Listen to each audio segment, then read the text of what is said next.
जय हिंद दोस्तों, इस वीडियो में आप कक्षा 7 के गणित विषय का दस्ताभ्यास 6 हल करना सीखेंगे। तो इसका पहला प्रश्न है, निम्नलिखित समीकरणों को हल कीजिए। इसमें ए बी सी डी करके 4 प्रश्न हैं, तो 2 प्रश्नों को हमने लिख लिया है। पहले इनको हल करेंगे, उसके बाद सी और डी को भी हल करेंगे। तो आइए ए वाला प्रश्न ये हल करते हैं। तो ए में है 1/3 x + 5 = 6। अब जो चर वाले पद हैं, यानी जिनमें चर है, उसको बाएं पक्ष में रखेंगे और अचर पद को यानी संख्या को हम दाईं तरफ ले जाएंगे। तो चलिए यहाँ पे 1/3 x बराबर के उधर 5 को ले जाएंगे, तो 6 उधर था, 5 उधर जब जाएगा तो -5 हो जाएगा। तो 1 यक्स इसको लिख सकते हैं x/3, बाएं पक्ष में इस तरह लिख देंगे और 6 में से 5 गए, क्या आएगा 1। अब इसका बटा भी 1 कर लें, कैंची गुणा कर लेंगे, तो x बराबर जो होगा 3 होगा। x गुणे 1 बराबर x और 3 गुणे 1 बराबर 3, तो x बराबर क्या आया, 3 आया। तो ये है आपका a का उत्तर। अब आइए हम b वाला प्रश्न हल करते हैं। तो b में है 0.6 - 1.2 x + 3 बराबर उधर -3। अब जो इसमें चर वाला पद है, ये इसको बाएं पक्ष में रखेंगे, बाकी सभी अचर पद हैं, इनको हम दाईं तरफ ले जाएंगे। तो -1.2 x बराबर के उधर -3 है, इस 3 को ले जाएंगे तो ये भी -3 हो जाएगा और इसको ले जाएंगे तो ये भी -0.6 हो जाएगा। अब इधर बाएं पक्ष में 1.2 x बराबर के उधर 3 और 3 6 हो जाएगा और 0.6, तो ये सभी जुड़ जाएंगे आपस में, -6.6 हो जाएगा। तो x बराबर -6.6 भागे -1.2, माइनस से माइनस कटा तो आ जाएगा प्लस और दशमलव हटाएंगे तो 66/12 आएगा। अब भाग करेंगे, 12 पंजे 60, दशमलव लगाएंगे फिर हो जाएगा 60, तो 12 पंजे 60। तो x बराबर क्या आया, x बराबर आया 5.5। ये आपका उत्तर है, x बराबर 5.5। तो ये b का उत्तर है। अब आइए हम c और d प्रश्न को हल करते हैं। पहला का c है 3/7 x - 5 बराबर 3 - x/7। तो ये वाला और ये वाला दोनों चर पद हैं, इसको इधर ले आते हैं। चर पद जो है उसको बाएं पक्ष में रखते हैं, तो 3/7 x और इसको लाएंगे तो हो जाएगा प्लस x/7। 3 उधर था, 5 को उधर ले जाएंगे तो +5 हो जाएगा। इधर -5 था, उधर जाएगा +5 हो जाएगा।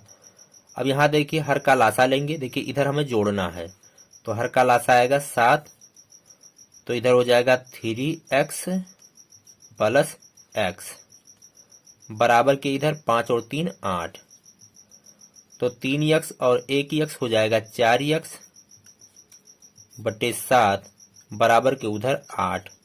इसका बटा 1 कर लें, अब कैंची गुणा कर लेंगे, तो 4x का गुणा 1 में करेंगे तो आएगा 4x बराबर 8 का गुणा 7 में करेंगे तो हो जाएगा 56।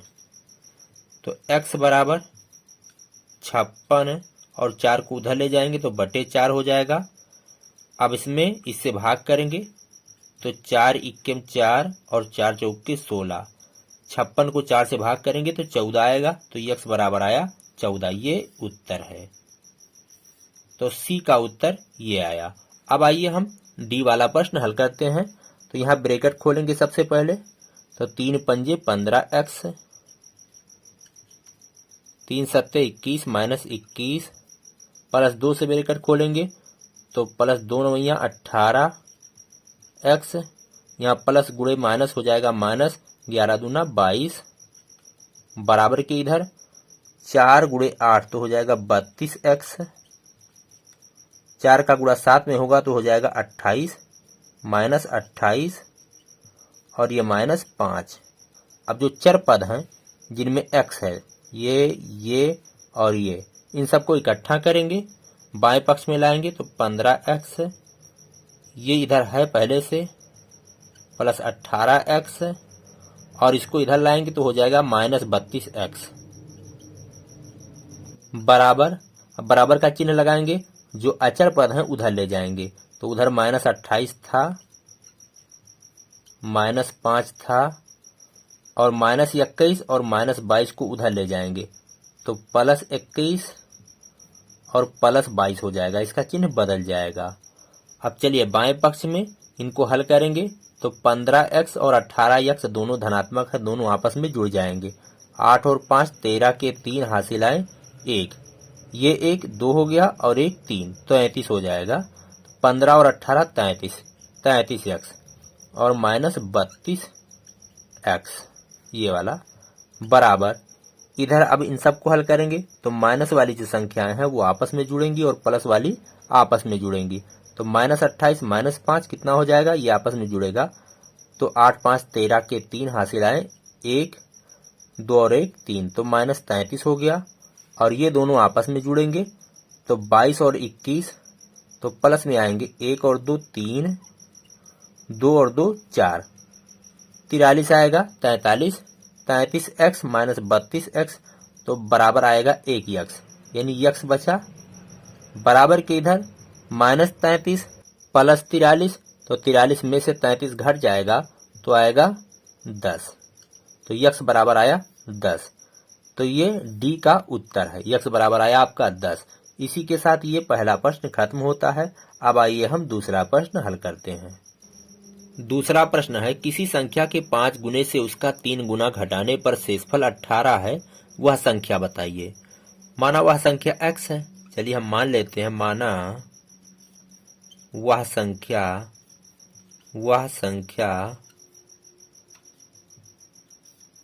x है। अब इस कथन को पढ़ करके हम समीकरण बनाएंगे, उसके बाद वहां से हम हल करके x का मान निकाल लेंगे। क्या कह रहा, किसी संख्या के 5 गुने, उस संख्या को हमने x माना तो इसका 5 गुना क्या हो जाएगा 5x से उसका 3 गुना क्या हो जाएगा, 3 का गुणा x में कर देंगे तो 3x हो जाएगा। घटाने पर शेषफल 18। अब चलिए यहाँ पे लिख रहे हैं प्रश्नानुसार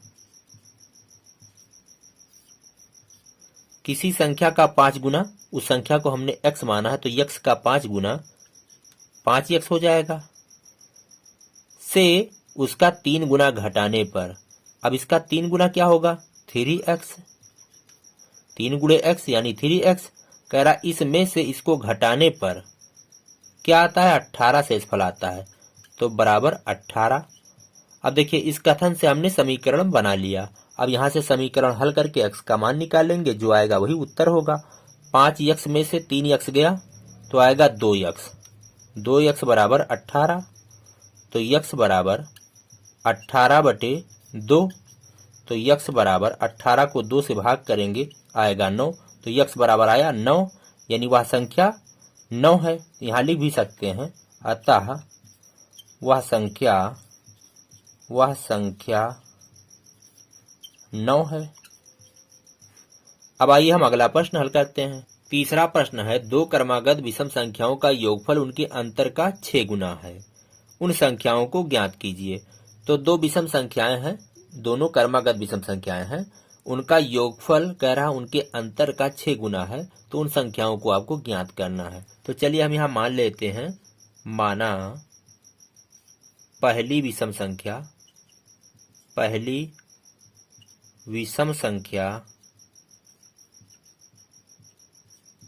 वो बराबर है x, तो दूसरी विषम संख्या क्या होगी, क्रमागत दूसरी जो विषम संख्या होगी वो होगी x + 2।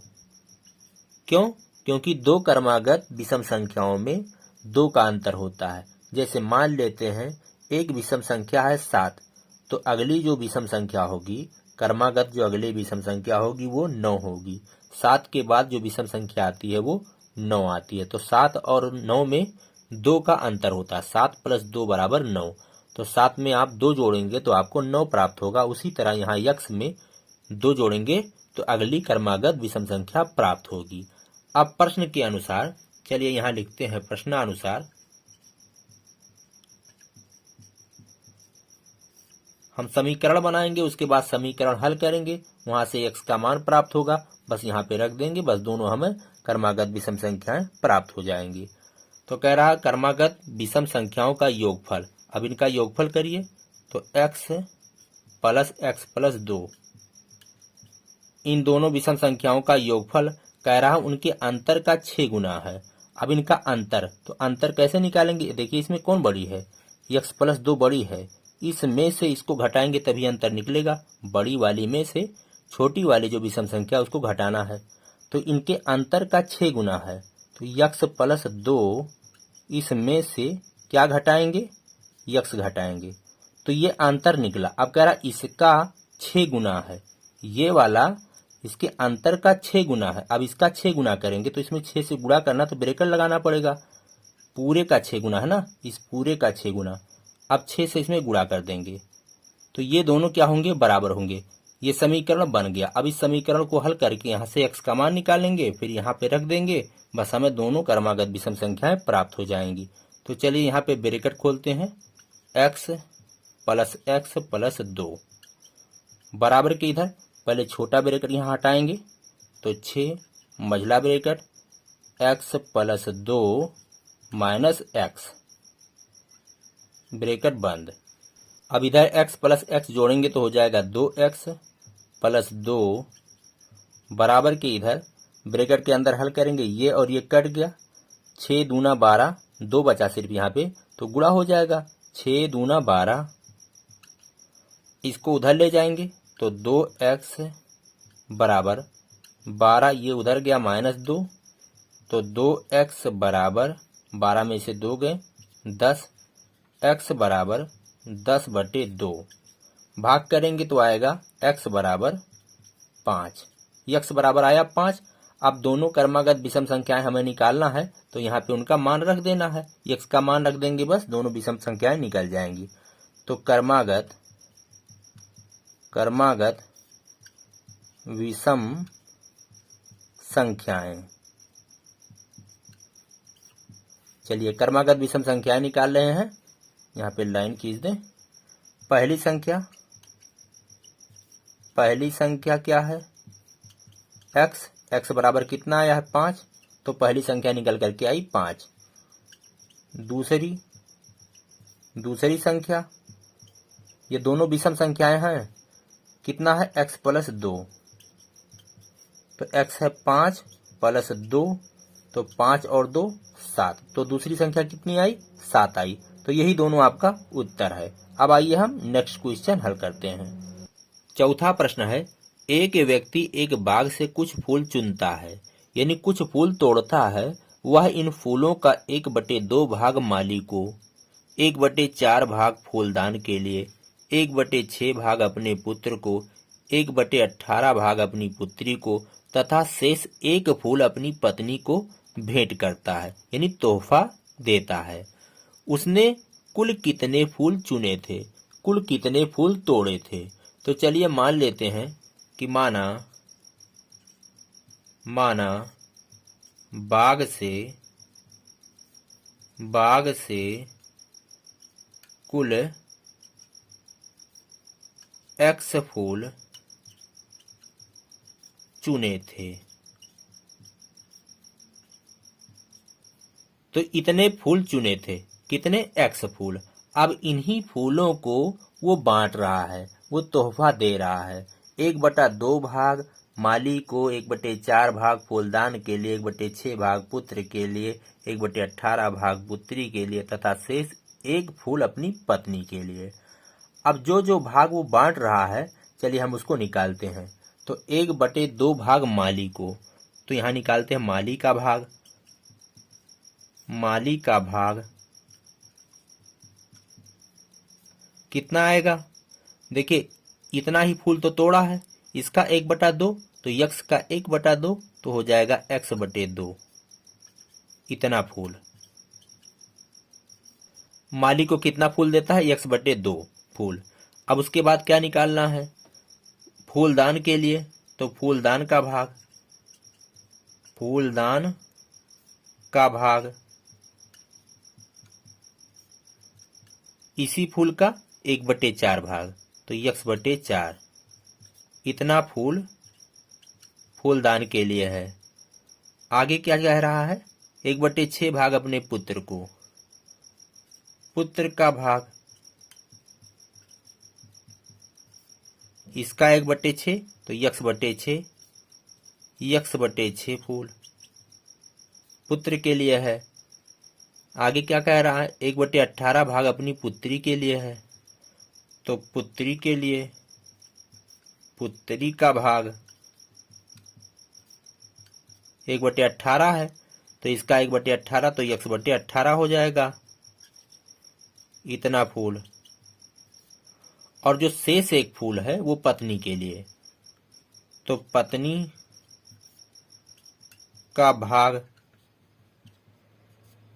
तो पत्नी का भाग क्या है, एक फूल, पूरा का पूरा एक फूल पत्नी को देता है। अब हम इस कथन के हिसाब से समीकरण बनाएंगे।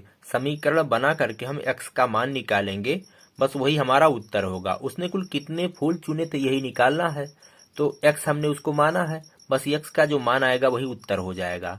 तो यहाँ पे आप ध्यान दीजिए, उसने कुल x फूल चुना था और उन्हीं फूलों को उसने भेंट किया है। तो उसने कुल जो फूलों का भेंट किया है वो कितना होगा, यक्स के बराबर होगा। भाई जितना फूल तोड़ा है सबको उसने तोहफा दे दिया है, तो जितना फूल तोड़ा है यक्स बराबर होगा ये पूरा जितना फूल है, सबको दिया गया भाग। तो चलिए हम यहाँ लिख सकते हैं प्रश्नानुसार। चलिए यहाँ पे लाइन खींच दें। प्रश्नानुसार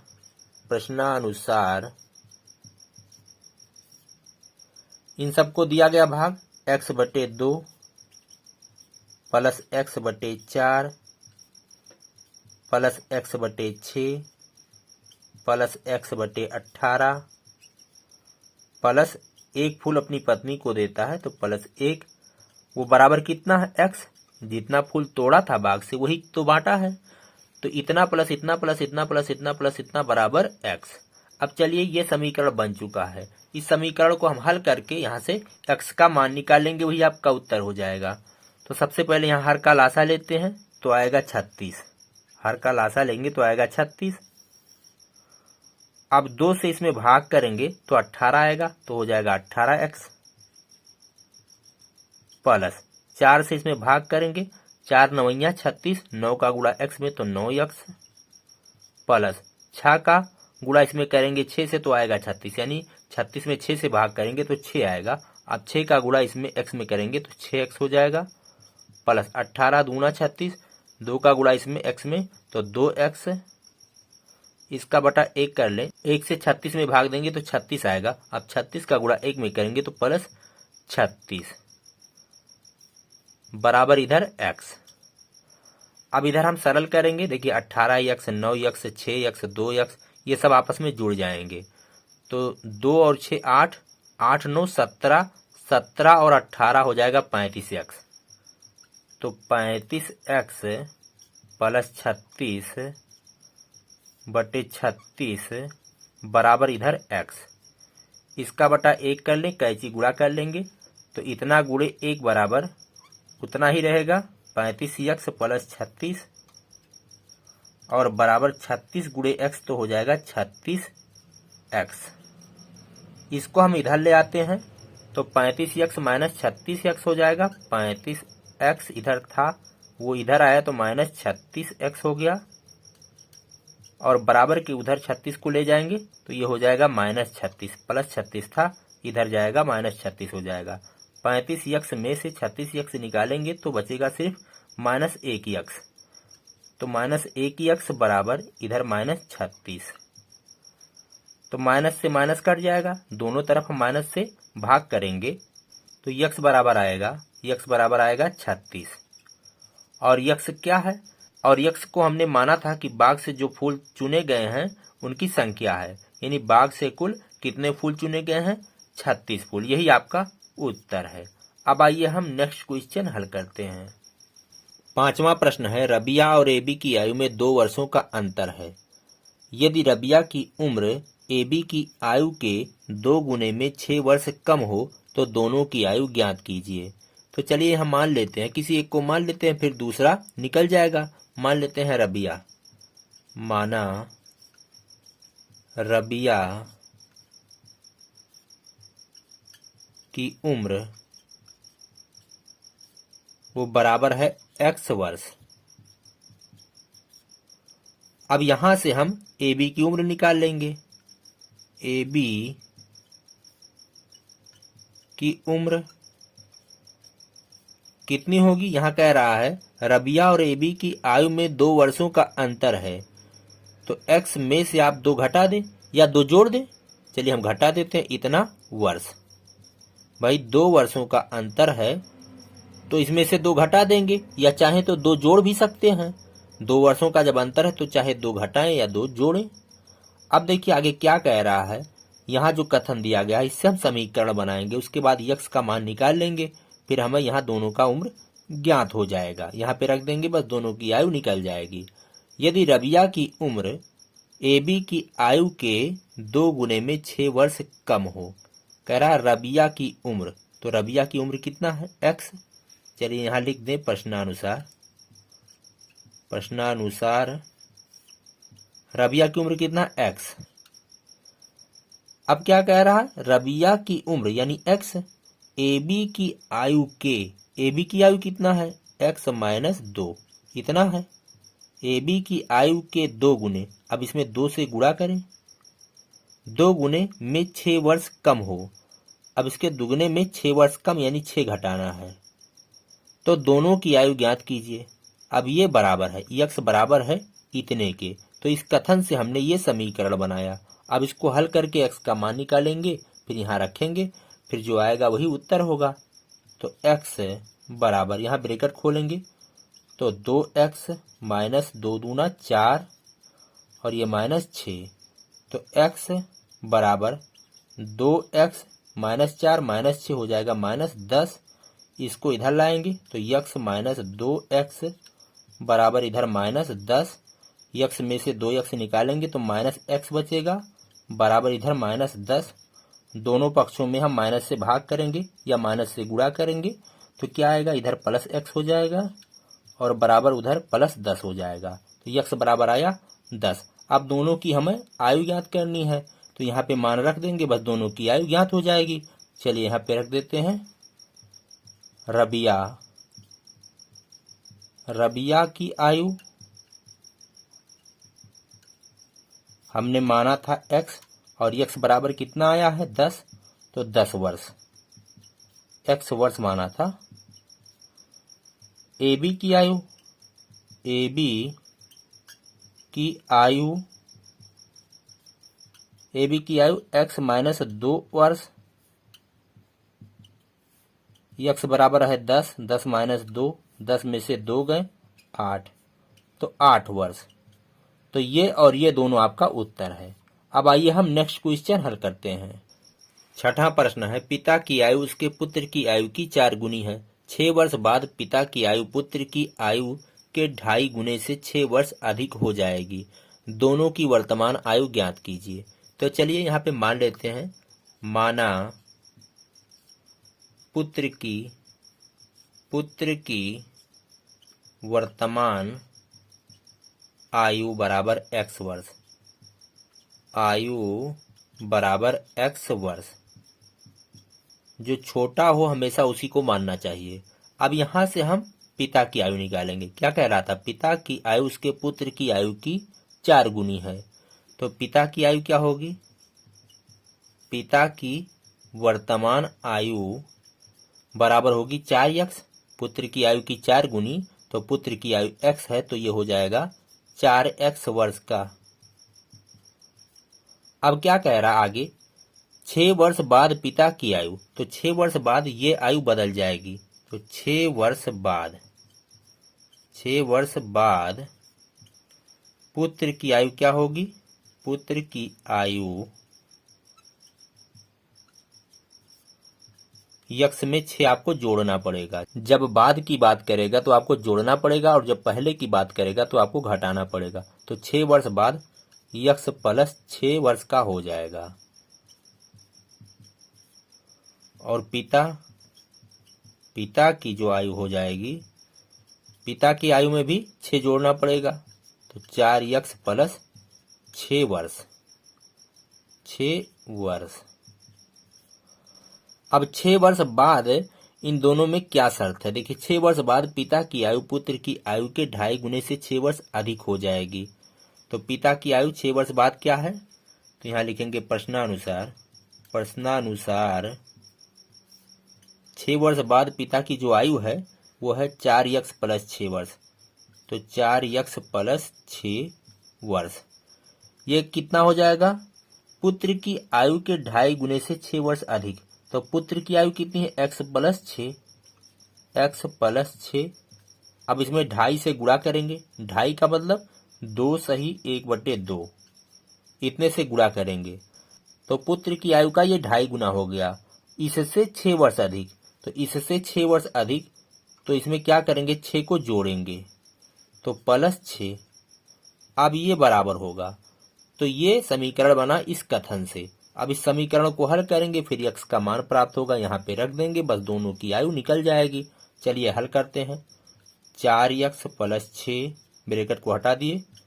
यहाँ सबसे पहले अंदर ब्रैकेट खोलेंगे, तो चलिए सबसे पहले हम इसको विषम भिन्न में बदल लेंगे। 2 दूना 4 1 5, 5/2 हो जाएगा। तो 5/2 से इसमें गुणा करेंगे तो 5/2x प्लस 5/2 से इसमें गुणा करेंगे तो 5/2 गुणे 6, इतना हो गया प्लस 6। देखिए 2 तिहाई 6 कट गया। 4x प्लस 6, 4x प्लस 6 बराबर के उधर 5x/2 प्लस 5 तिहाई 15 और प्लस 6, ब्रैकेट को हटा दें कोई फर्क नहीं पड़ेगा, प्लस 6। चलिए अब यहाँ पे हल करते हैं।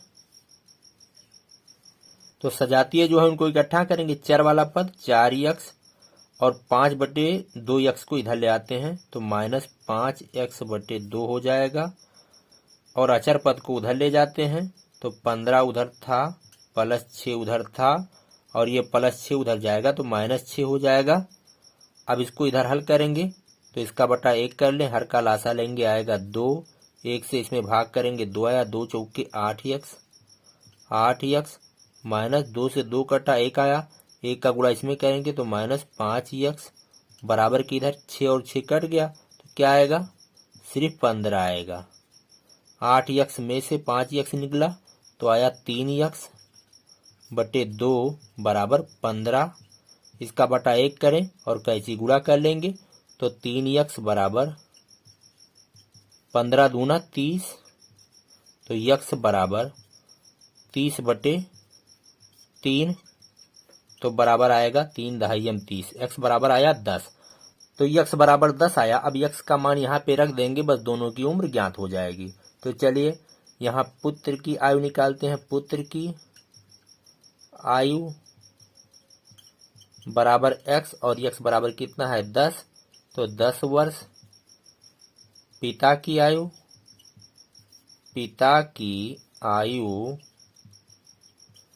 बराबर है 4x, तो 4 गुणे x बराबर है 10, 4 दहाई 40, तो 40 वर्ष।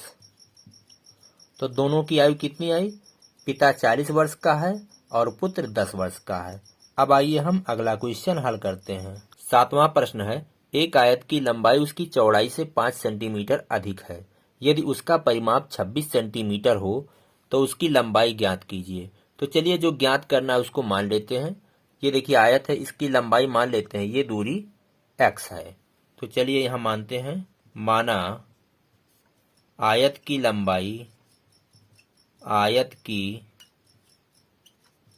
लंबाई बराबर x सेंटीमीटर।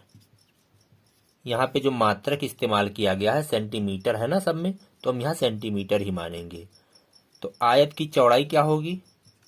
आयत की चौड़ाई, देखिए हम इस प्रश्न से निकालेंगे आयत की चौड़ाई। आयत की लंबाई उसकी चौड़ाई से 5 सेंटीमीटर अधिक है। लंबाई कितना है? 5 सेंटीमीटर अधिक है चौड़ाई से। तो इसका मतलब चौड़ाई लंबाई से 5 सेंटीमीटर कम है।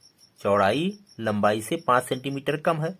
भाई हम दूसरे शब्दों में इस तरह से भी समझ सकते हैं, अगर लंबाई 5 सेंटीमीटर अधिक है चौड़ाई से, तो इससे यह निष्कर्ष निकलता है कि चौड़ाई लंबाई से 5 सेंटीमीटर कम है। तो x माइनस 5 होगा, इतना सेंटीमीटर। तो इस प्रश्न से हमने यहाँ चौड़ाई निकाल लिया। अब देखिए क्या चीज और दिया गया है, कह रहा है इसका परिमाप 26 सेंटीमीटर हो। आयत का परिमाप वो दिया गया है 26 सेंटीमीटर। आयत का परिमाप बराबर कितना होता है, 2 ब्रैकेट में लंबाई प्लस चौड़ाई बराबर इधर 26 सेंटीमीटर, मात्रक को छोड़ दे रहे हैं, बाद में लिखेंगे। 2 लंबाई कितना है, लंबाई x माना गया है, प्लस चौड़ाई कितना है, x माइनस 5। तो चलिए यहाँ ब्रैकेट लगा होने का कोई मतलब नहीं, x माइनस 5 ऐसे लिख देते हैं, बराबर इधर 26, x और x जुड़ जाएगा, ब्रैकेट के अंदर हल करेंगे तो हो जाएगा 2x माइनस 5 और बराबर के इधर 26। इसको इससे काट सकते हैं, 2 1 2, 2 13 ही हम 26, तो 2x माइनस 5 बराबर आया 13। तो 2x बराबर, इसको उधर ले जाएंगे तो 13 प्लस 5, तो 2x बराबर 18।